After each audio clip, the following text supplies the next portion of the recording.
In terms of the way our relationship has progressed in recent months with China, it is more predictable. That's not a statement from an authoritarian regime. That's Mark Carney, the Prime Minister of Canada, standing in Beijing, telling the world that communist China is a more reliable partner than the United States of America. And while he said those words, 3 American cities just watched their economies begin to collapse in real time. Seattle, Buffalo, Detroit. Border towns that built entire industries around one simple fact. If you wanted to travel between Canada and China, you had to go through them. Not anymore, because on January 16, 2026, while Donald Trump was threatening to annex Canada, Mark Carney was in the Great Hall of the People making a deal that just killed the American border economy. And the most terrifying part? Trump created the conditions for this himself. This is the story of how bullying an ally doesn't make them submit, it makes them find new friends, and how those new friendships can cost you billions. Let's rewind 8 years, 2018. Canada and China aren't exactly friends. There's tension over the Meng Wanzhou arrest, Huawei's CFO detained in Vancouver at the request of the United States. China retaliates. 2 Canadian citizens, the 2 Michaels, get detained in China on espionage charges that most observers called hostage diplomacy. Trade collapses. Canola exports get hit with 84% tariffs. High-level diplomatic visits stop completely. For nearly a decade, the Canada-China relationship is frozen solid. Fast forward to January 2026, Donald Trump is president again, and he's not subtle about his view of Canada. He's floated the idea of annexation, threatened tariffs, suggested the U.S. should control Canadian resources, called Canadian leaders weak. It's not diplomacy, it's humiliation. And here's what Trump didn't understand. When you corner an ally, you don't get compliance, you get alternatives. Enter Mark Carney, first Canadian Prime Minister to visit China in 8 years. He walks into that meeting with Xi Jinping seeking a reset. He walks out with something far more dangerous to the United States, a strategic partnership. Here's what Carney secured in Beijing. Visa-free travel. Canadians can now stay in China for 30 days without a visa. No application fees, no processing delays, no embassy visits, just a passport and a plane ticket. But it's not just tourism. Canola tariffs dropped from 84% to 15%. That's $3 billion in export orders unlocked overnight. Chinese electric vehicles get 6.1% tariffs in Canada. Compare that to the United States, which slapped 100% tariffs on Chinese EVs. LNG exports to China scale to 50 million tons annually by 2030. Chinese companies already own 15% of LNG Canada. Cultural cooperation, educational exchanges, technology partnerships. This isn't a handshake deal. This is infrastructure for a long-term relationship. And the visa-free travel? That's not just symbolic. That's the weapon that's about to gut the American border economy. Here's why. Let's talk about numbers that matter. 2 million Chinese Canadians live in Canada. Vancouver, Toronto, Montreal, Calgary, every major city has significant Chinese Canadian populations, and these communities travel.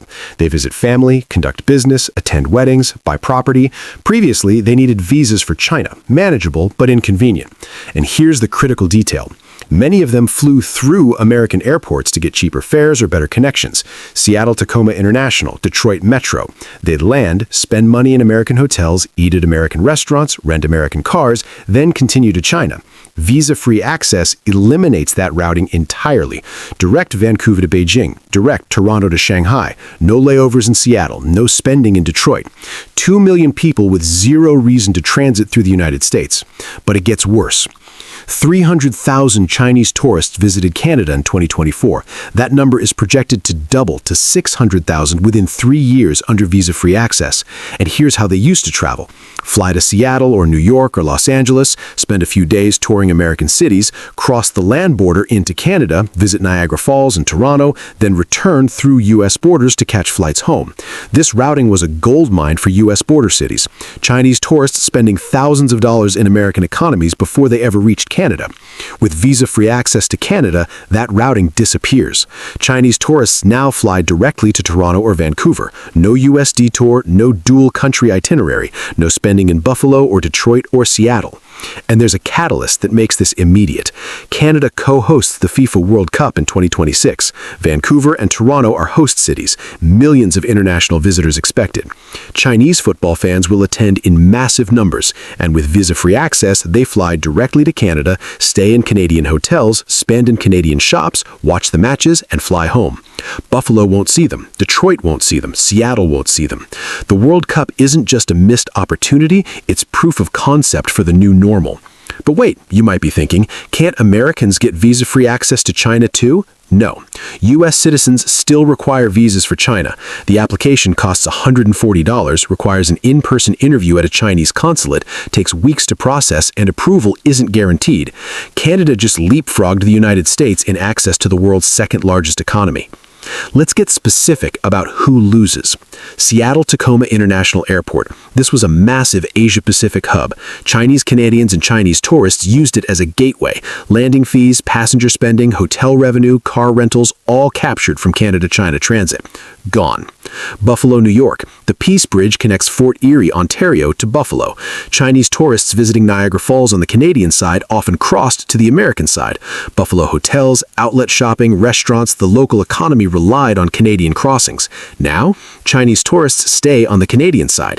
Why deal with U.S. immigration when visa-free Canada offers everything they need? Detroit. The Windsor-Detroit border is the busiest Canada-U.S. crossing. Chinese Canadians from Toronto used Detroit Metro Airport for international flights when it offered better connections. Not anymore. Toronto-Pearson becomes the default. Detroit loses that traffic permanently. And here's the invisible industry that just evaporated: visa services. Entire companies existed to process Chinese visa applications for Canadians. Travel agencies, document preparation, immigration consultants, all operating in U.S. border cities serving Canadian clients. Visa-free access disintermediated that entire industry overnight. These cities can't fix this. They don't control visa policy. They don't control international relations. They're collateral damage in a trade war their federal government started. Airport revenue vanishes. Hotel occupancy drops. Restaurants lose customers. Retail sales collapse. Tax revenues fall. Municipal budgets get squeezed. This isn't hypothetical. Border mayors are already expressing concern. Hotels are reporting losses. Airports are projecting declines. And it's permanent. But the economic damage to border cities, that's just the surface. The real nightmare is what this represents geopolitically. Mark Carney didn't just make a trade deal, he made a statement. Canada can survive and thrive without American approval. During the Beijing press conference, a reporter asked if China was now a more predictable partner than the United States. Carney didn't dodge. He didn't offer diplomatic deflection. He said, "In terms of the way our relationship has progressed in recent months with China, it is more predictable and you see results coming from that." Read that again. The Prime Minister of Canada just told the world that an authoritarian state provides more stable partnership than a democratic ally. And he's not wrong. Trump threatened annexation, threatened tariffs, insulted Canadian leaders, created chaos and unpredictability. Meanwhile, Xi Jinping offered predictable terms, honored agreements, and delivered results. So Carney chose predictability.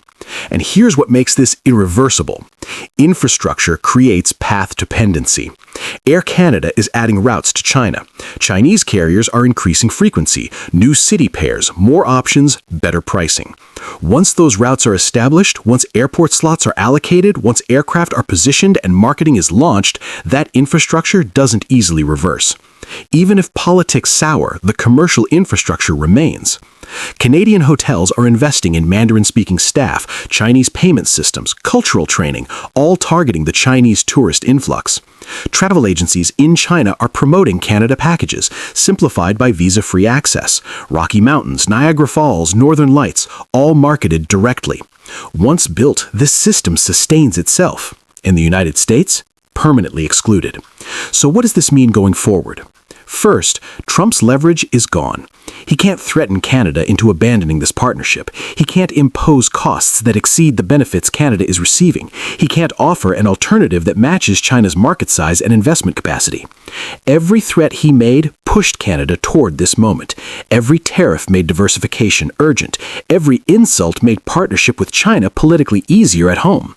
Trump assumed pressure would force compliance. Instead, it forced Canada to find alternatives. Second, this is a template. Other U.S. allies are watching. If Trump bullies them, will they also seek partnerships elsewhere? Will Mexico look to China? Will Europe prioritize relationships that don't depend on American approval? Canada just proved it's possible. and profitable. Third, the border economy is collapsing and there's no recovery plan. Seattle, Buffalo, Detroit, these cities built industries around being the bridge between Canada and the world. That bridge just got demolished. And unlike a factory closure or a corporate headquarters relocation, this isn't something a city can fix with tax incentives or infrastructure investment. This is federal policy, and the federal government created the problem. Here's the final twist. Carney framed visa-free access as a victory for Canadian sovereignty, proof of independent foreign policy, evidence that Canada can build partnerships beyond the United States. And he's right. For Canada, this is a massive win. For Canadian tourism, this is a competitive advantage. For the Canada-China relationship, this builds a foundation of people-to-people connections that transcend trade statistics.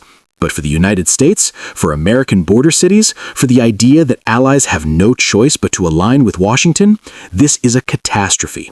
And it's a catastrophe that didn't have to happen. So here's the lesson. When you threaten an ally, you don't get submission, you get alternatives. Mark Carney flew to Beijing seeking a reset. He left with a strategic partnership that just redrew the economic map of North America, and 3 American cities woke up to find their primary advantage gone. Trump thought pressure would work. Instead, it handed Canada to China. And the border cities, they're just collateral damage. If you found this analysis valuable, hit that like button and subscribe, because this story isn't over. The consequences are just beginning.